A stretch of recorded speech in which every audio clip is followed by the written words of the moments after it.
Uh, Governor, this is J.D. Vindernagel. I'm actually in Ho Chi Minh City with Tuan.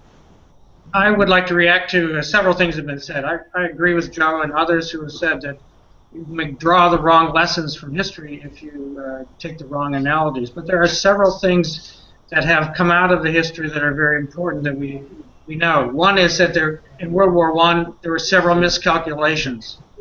The miscalculations were motivated by nationalism and other issues that we really didn't all understand. And there was no place, in the case that you just mentioned about the Senkakus and the South China Seas, there's no place that others recognize as the legitimate way to resolve these issues. There's no court.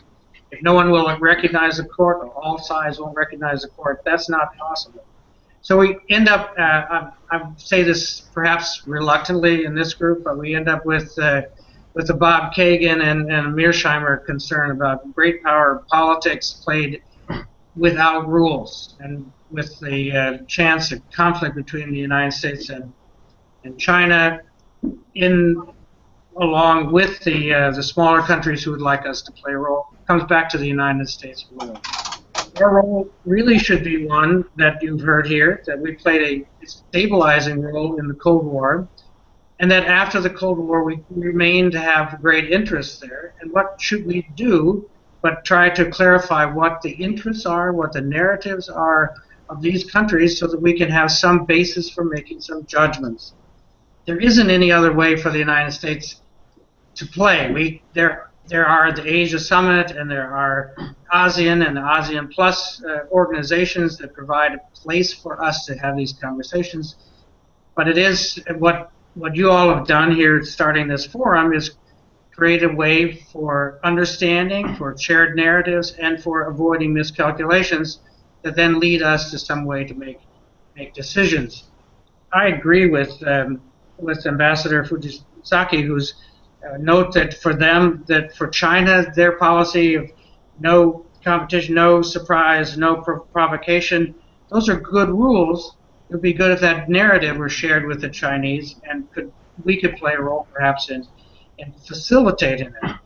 We all, I think, agree that war should be avoided, but we're not headed that way. The South China Seas has enough conflict and enough interest involved that we will have conflict unless we can find some way to understand and calculate what I think is probably the most important force here, and that is nationalism.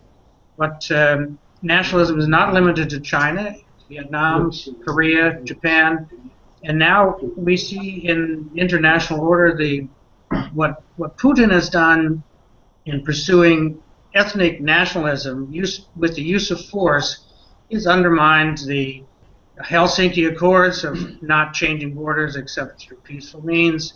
He's using ethnic not quite ethnic cleansing, but ethnic moves to create conflict. These are the things that we have in this forum that you've created here, a way to understand what's happening, to share narratives, and to avoid miscalculation. Thank you.